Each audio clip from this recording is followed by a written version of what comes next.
What is wrong with the ANC? Why is it that this party refuses to learn? Even after the humiliation at the polls in May, it still refuses to change course. One of the biggest reasons the voters abandoned it was its image as being tolerant of corruption and incompetence. Following the elections, the party raised eyebrows when it appointed individuals implicated in state capture and other acts of corruption as its public representatives.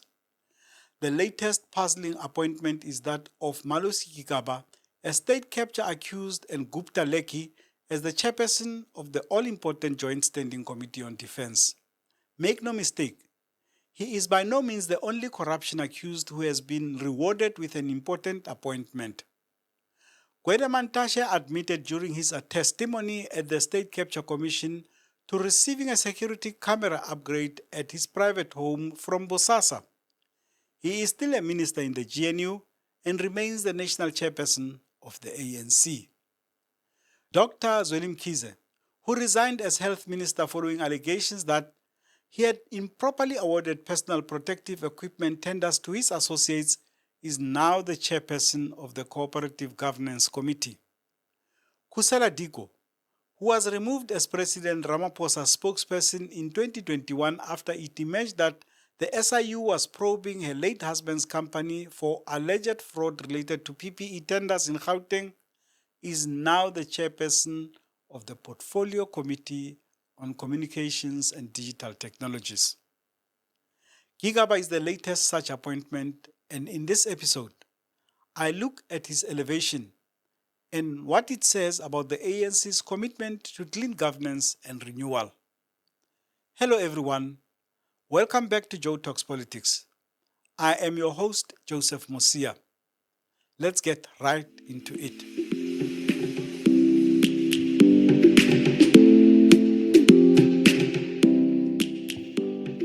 Only 2 months ago, we were told that the party's so-called Integrity Commission had been requested to take disciplinary action against 3 of its leaders who were implicated in state capture.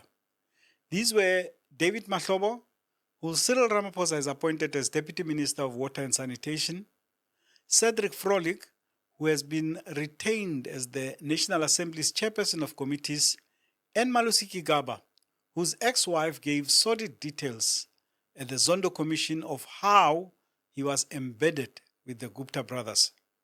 This is a family of Indian business people who allegedly used their friendship with former President Jacob Zuma and his family to corrupt ministers and other officials to advance their financial interests.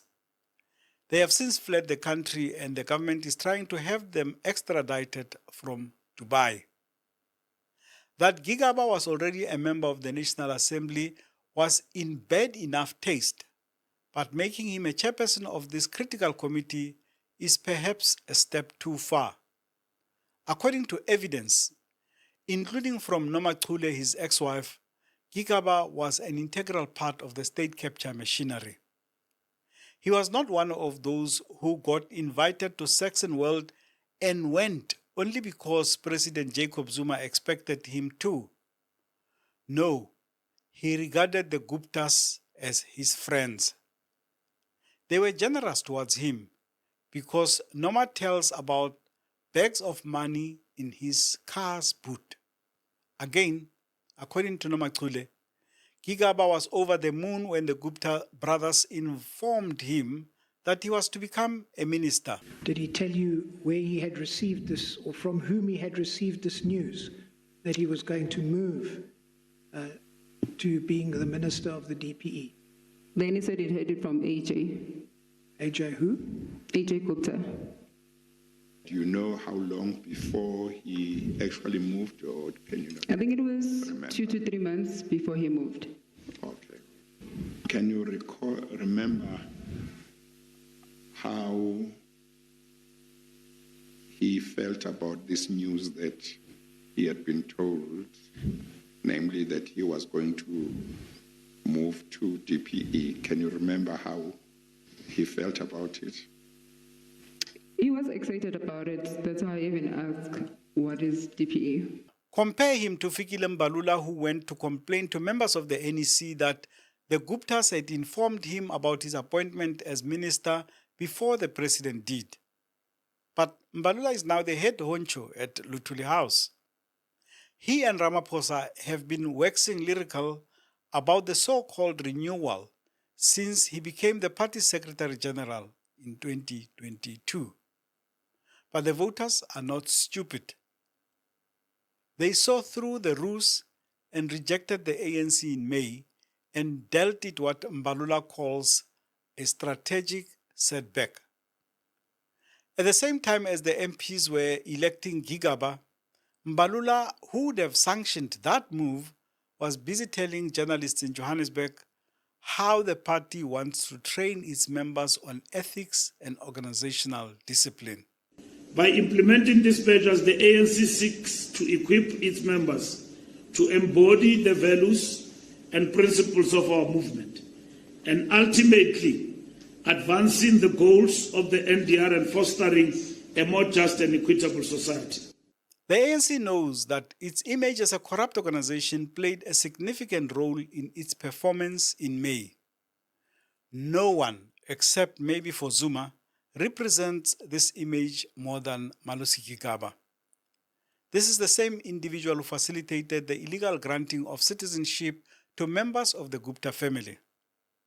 The Zondo Commission also found that Gigaba had extensive ties to the Gupta family and that he facilitated their influence over state decisions, particularly state contracts and appointments. He was implicated in approving several questionable contracts that benefited Gupta-linked businesses, raising concerns about his commitment to ethical governance. The Commission highlighted his role in the mismanagement of key state-owned enterprises, particularly Eskom, exacerbating issues of corruption and inefficiency. The Commission concluded that Gigaba abused his ministerial powers to promote the Gupta agenda, undermining public trust in government institutions and contributing to widespread corruption.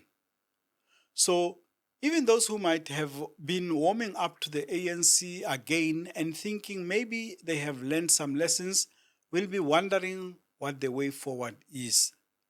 This is especially significant as the country goes to local government elections in less than 2 years. Things are not looking up for the ANC in that regard, as the municipalities it runs are generally dysfunctional and chaotic. If they think May was a disaster, 2026 will show them flames. The entrance of Zuma and his MK party into this arena is likely to continue to haunt the ANC. And what is Mbalula preoccupied with? Media leaks from members of the NEC? Really? We can't sit with people masquerading as leaders and then which are expected to have impeccable credentials, to respect their organization, and yet they release information. Bayavuza, bakhupha imfihlo zombuto. Is this more important than ensuring that only cadres of the highest caliber and ethical and moral standing are chosen to represent the ANC? Or maybe in Mbalula, Ramaphosa in the ANC's view, Gigaba is of that caliber. Surely there are unblemished, hard-working members of the party in parliament who can lead committees. It was a major slap in the face for those members to have a venal and avaricious sycophant selected to be an MP in the first place. The ANC's policy on tainted cadres has always been that they are not guilty until convicted by a court of law. So Gigaba and others like him can continue in peace, knowing that they have the party's protection for as long as no charges are proffered. Good luck to the Integrity Committee.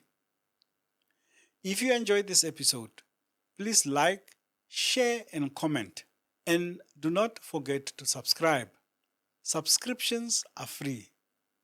See you in the next one.